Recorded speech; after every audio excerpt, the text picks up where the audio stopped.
selon vous, une entente triennale entre la ville de Sherbrooke et le gouvernement du Québec de l'ordre de 350 000 est-elle suffisante pour répondre aux besoins d'intégration des immigrants en région? Sinon, que devait être approximativement cette enveloppe? Pour avoir été un peu dans le milieu, je suis convaincu que cette enveloppe-là n'est pas suffisante.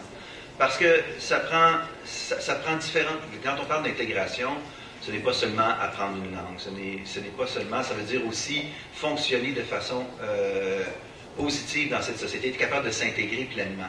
Et ça passe par l'emploi, par l'éducation des enfants, par des formations concernant quelle est cette société, par de l'aide dans différents milieux. Donc, c'est clair que pour moi, ce serait un montant qui pourrait être facilement doublé. Malheureusement, je ne peux pas tout calculer ici, parce qu'on serait... ça serait un peu difficile de chiffrer, mais pour connaître les besoins, je sais que présentement, c'est insuffisant à Sherbrooke, parce que déjà, quand j'étais là juste pour la francisation, plus les mois avançaient, plus le délai pour pouvoir entrer dans les classes était long. Donc, ça indiquait déjà qu'il manquait du financement strictement dans la francisation. Donc, j'imagine que ça doit être la même chose dans tous les autres domaines. J'ajoute que la ville de Sherbrooke ne peut faire tout seule. Donc, il y a un support du gouvernement du Québec qui doit se faire à cet égard-là.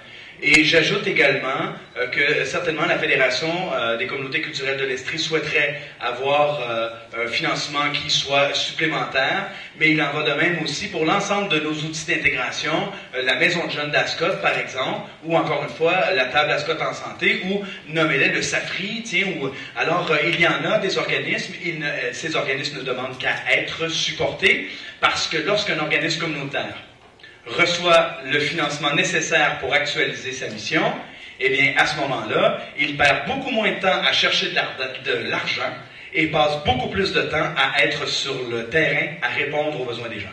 Je pense qu'il y a un enjeu très important qui est soulevé dans la question, c'est celui de l'intégration des immigrants en région. On pense au Québec que c'est un modèle gagnant d'essayer d'intégrer les immigrants en région. D'ailleurs, il y a Jean-Martin Hansan, c'est le chef d'Option nationale. Jean-Martin Hansan aimerait pousser un peu plus un modèle qui a été instauré au lac Saint-Jean, qui pousse vraiment à inclure tous les acteurs de la communauté pour favoriser l'intégration des immigrants. Donc, il y aurait moyen de favoriser ce modèle-là dans différentes régions du Québec, et de s'assurer que les gens soient mieux intégrés que, par exemple, à Montréal. Souvent, c'est compliqué, d'autant plus avec le recul de la langue française. Souvent, à Montréal, on exige de parler anglais pour les emplois, donc ça devient parfois difficile pour les immigrants, surtout ceux qui sont allophones, qui arrivent.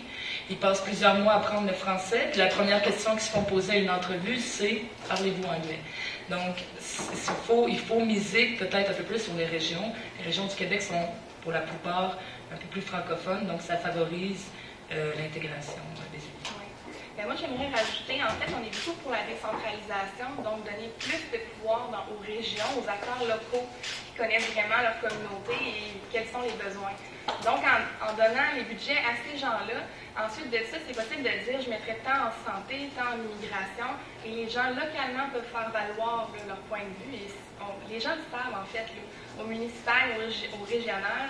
Vous, si vous nous demandez qu'est-ce que vous pensez de ce montant-là, parce que vous le considérez probablement insuffisant, c'est ce que je présume, et donc vous pourriez faire valoir ça, vous pourriez être plus entendu au niveau local, selon nous. Puis pour compléter, en fait, il y a une proposition dans notre plateforme qui est, parce que toute notre plateforme est réfléchie en termes qu'on est maître chez nous, qu'on contrôle nos lois, nos impôts et nos traités, qu'on est un pays. Donc, il y a une proposition dans notre plateforme qui est, comme disait Gabi, de décentraliser vers les régions. Parce qu'on ne veut pas avoir un pays très unitaire, très centralisé à Québec. On veut quand même que les régions aient certains pouvoirs. Donc, on veut créer ce qu'on appelle je pense, c'est des conseils régionaux. Conseils régionaux, c'est ça. Et l'objectif de ces conseils-là, on est en train d'en Oui, c'est parce que tout ce qui nous restait terminé rapidement, oui. OK. Ben, en gros, les conseils régionaux seraient responsables des questions d'adapter les politiques générales en matière d'éducation et de santé. Et il y aurait et en économie aussi, et il y aurait des budgets à attribuer à ces conseils-là pour qu'il y ait un vrai pouvoir d'influence dans leur région. Ça, c'est plus difficile à répondre parce que l'entente l'entente triennale avec la ville de Sherbrooke, c'est une entente qui touche l'intégration, en fait, qui touche une mesure municipale. Hein?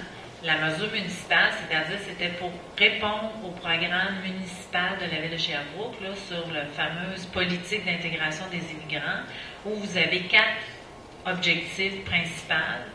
Et l'entente correspond, c'est sûr que moi, je vais vous parler en tant que présidente du CRIT, j'aimerais ça qu'ils me donnent 1 million, mais en même temps, j'ai une réalité, là, comme candidate du Parti libéral, c'est que si je veux offrir à l'ensemble des Québécois un budget qui est équilibré au mois de mars, qui nous assure une bonne cote de crédit, qui nous assure une stabilité, qui va faire peut-être en sorte qu'on va être capable d'attirer des entreprises au Québec, ben il faut que j'aie des mesures qui soient à la hauteur de ce qu'on est capable de s'offrir. Maintenant, ce qui est exceptionnel à Sherbrooke, c'est que les gens, avec ce petit montant-là, font pratiquement des miracles. Parce qu'on ne peut pas dire que l'intégration à Sherbrooke, elle est ratée, là. On est une des villes qui intègre le mieux ces immigrants. On a des immigrants qui sont épanouis, qui parlent bien français, qui ont le goût de s'investir, qui ont le goût de donner à la société. Maintenant, nous n'avons pas suffisamment les emplois qui correspondent peut-être à vos profils. Il y a des profils qui rencontrent des obstacles aussi. Par contre, le 350 000 ne sert pas à cela. Il a servi à permettre à la ville de pouvoir intégrer le plus d'immigrants possible à l'intérieur de la ville selon le mandat qu'elle avait, de permettre à rendre accessibles les services de la ville aux immigrants. Et il y a encore beaucoup de travail à faire, mais je souhaiterais que ce soit plus grand que cela, mais ça ne le sera pas. Probablement pas, beaucoup plus.